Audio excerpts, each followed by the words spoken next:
Ooh, let me tell you what I want. All right, greetings and welcome to Old Drunken Discography.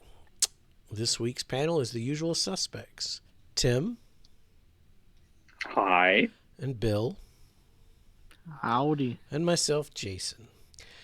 Each week, one of us selects an artist to bring to the panel for everyone to listen to, discuss, and rank the studio albums. This week, it's Bill's pick, and he picked Poison.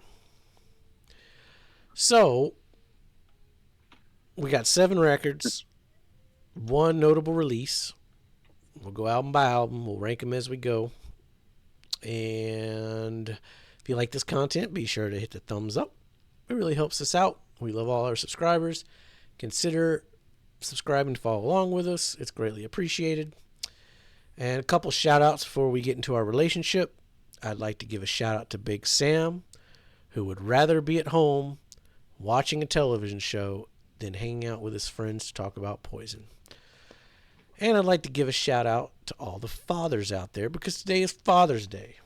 It'll probably be Christmas before this video comes out, but it's Father's Day today. And shout out to all the fathers who stuck around for their kids, took care of their kids, and, show up when they're supposed to.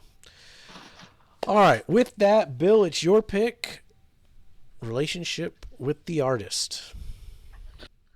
Yeah, so my relationship really goes more in like when I was in high school and college and post college. Listening to a lot more rock radio, especially mostly would have heard songs from their first 3 albums. I had a little bit from their Holly Weird and Crack a Smile album. Native Tongue was basically brand new to me before deep diving this discography.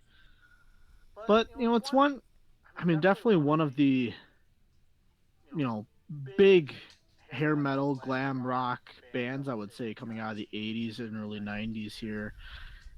And yeah, just had a lot of songs I thought were really well. Obviously, we covered Cinderella earlier. Go back, watch those videos, viewers, if you want to see what we thought about Cinderella. And I thought that Poison would actually be a decent follow up for us to have and talk about. Yeah, I've been digging this '80s glam metal trend thing we got going on every 3 weeks. Myself, I was there, man. I was there. Osmosis. You couldn't go anywhere without hearing some of them singles back in the day. Cowboy loved this band, and I had to listen to those first 3 records I don't know how many damn times. And I'll have a couple good Cowboy stories coming out as we get to those albums. But yeah, after that, nothing. Didn't give a crap about listening to Poison post 1990. What about you, Tim? I'm somewhere in between. They were probably my favorite band when I was like 9, 10, 11 years old. When I first really started getting into like rock radio that, was outside of what my parents listened to. And this is what was on the radio. So this is what I found. And yeah, so I was actually really familiar with the first 3 albums and the live album, which somehow didn't make a notable release, but we'll get there. And I remember buying Native Tongue when it came out, but I was already a little bit past Poison at that point. I had already like kind of gone into the thrash metal and hardcore punk, and industrial was really big back then. So yeah, nobody was really like clamoring for anything Poison, plus, Native Tongue. And so, yeah, and then ever since then, they've just kind of been a joke, and I knew that. But I've always had a soft spot for them because I was 9 once. All right. Yeah, I guess we'll just get right into 1986's Look What the Cat Dragged In. I mean, is that an Ed Connick cover or what? I don't know.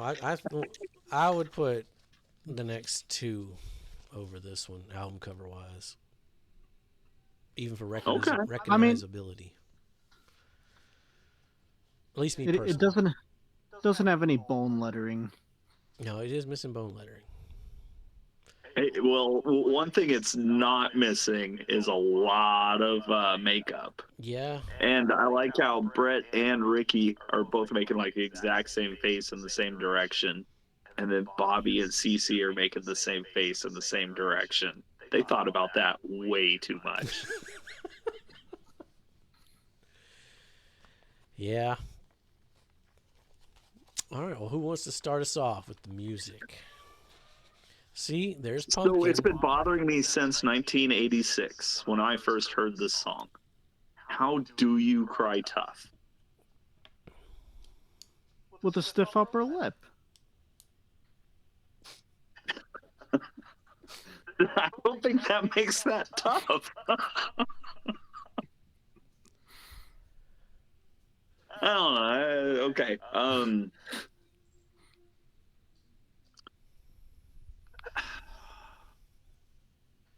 I mean, there's podcasts out there with the producer who produced this thing. This was produced by Rick Brode, and he's done podcasts recently where they ask him about the making of this album, and he's got a lot of very hilarious stories about just how inept they were, and it's well worth seeking out. But just on its own, it's kind of punk rock. It's raw. It's sloppy as shit. It's a lot of hooks on there. Like they're pushing the pop radio choruses really hard. It's fun There's some though. fun.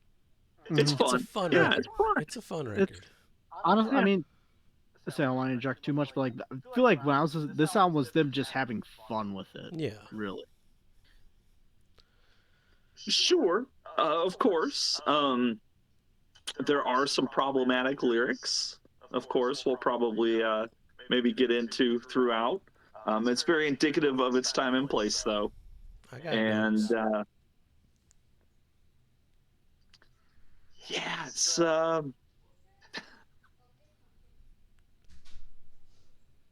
I mean, there's a couple cool riffs on here, though. I am The shocked. bass is non-existent, though.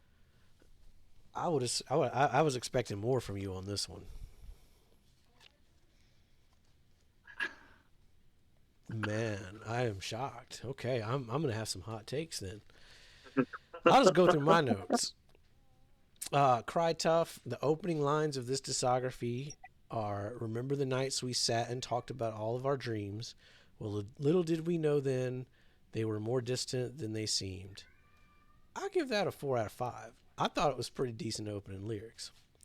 Song itself kind of sounds like an 80s sitcom theme song. I dug it. Okay. I never liked I Want Action. The chorus is annoying. I Won't Forget You. It's a ballad. It's fine.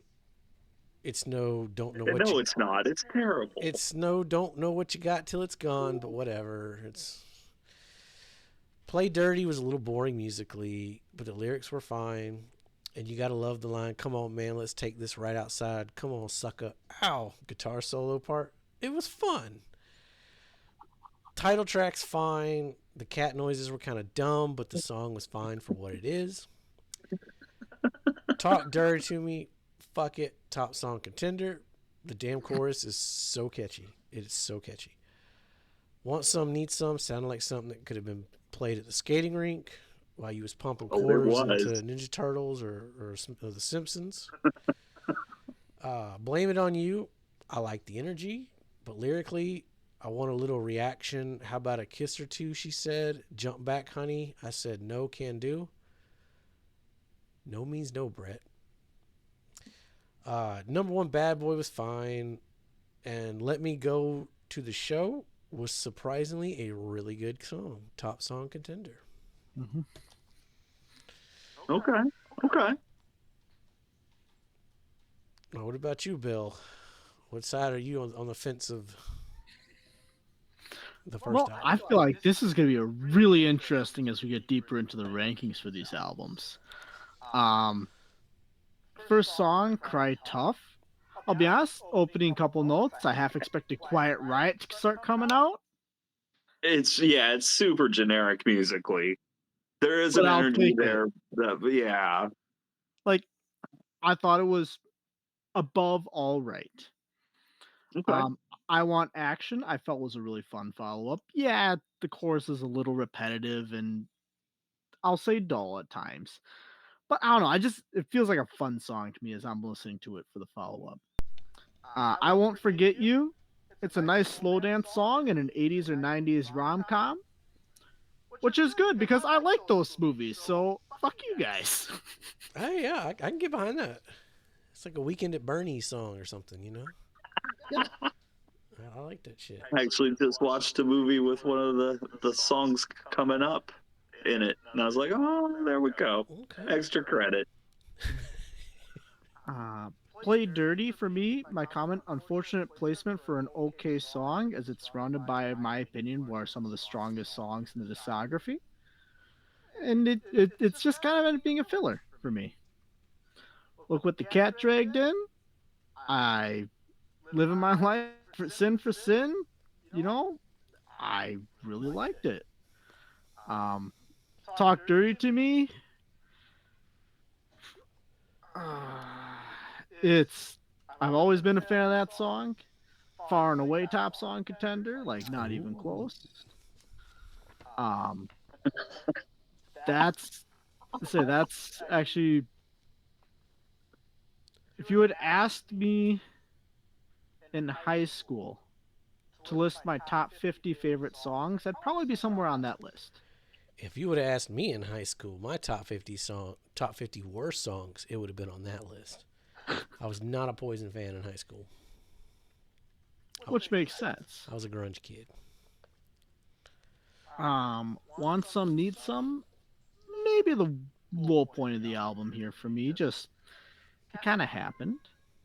Um, Blame It On You. Well, Want Some, Need Some already got the worst one, so I'll get to the second worst song on the album, maybe. Um, there are parts of it I really like though. Like it, even with these saying like the two worst songs, like it's not terrible though. Like they're still okay, but they're not good. Um, Bad Boy, and I'll follow it into Let Me Go to the Show, just because it kind of does act as a 1-2 punch when you listen to them back to back. I thought that it was actually a great closing tandem.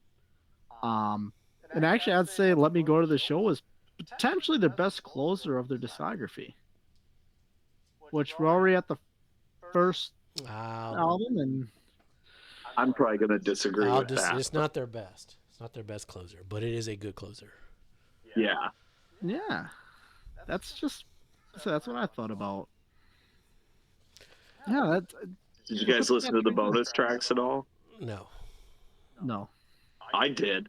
First time I had heard them actually. So, well, other than so you get two single versions of two of the singles, which I had heard because I heard the radio back then. And then there's a Jim Croce cover of "You Don't Mess Around with Jim" Well, I heard that that, but actually, yeah, that yeah. actually shows up later as well. So, a little disappointing on the bonus tracks, but I'm not surprised. Did you guys notice a pattern though with this album? We had the Remember Back When song. We got the We Got a Badass Over Here song. Uh-huh. We got the Overly Sexist song, followed by the But Baby I Love You song. The only difference between this and a Nickelback album, structure wise, was that this one actually had a really good closer. Overall, though, for a debut, it wasn't half bad. I just got to put my 80s hair metal hate in a box and look at it objectively. I don't know if Bill's wearing me down every 3 weeks, but I didn't mind this one. So, Okay. Okay. The color code will tell all. the color code will tell I all. think the color code really will tell all on this discography. Stick around to the end when we do the last record. We do our color coding. If you haven't seen the show, you don't know. But That's when you know how we really feel about them. that's how you know what we really feel. And we do have our new color on here already, Nickelback Brown. So we'll see if that color shows up. And also, Tim has the slap. No, Bill has the slap button this week. Sorry. Bill has the slap this week, yes. So stick around as we go further and get drunker. It'll get more interesting. I feel like the slap's going to come out a couple times here. Yeah, we might have to talk about that. We have to see if there's a good reason for it to come out or not. Can't be slapping people for no reason now. Well, what if they ask for it? If they ask for it, then they get it. No means no, Bill. All right, anybody else got anything to add about Look What the Cat Dragged In? I'll say it's their second worst album art. Maybe third. Damn, okay.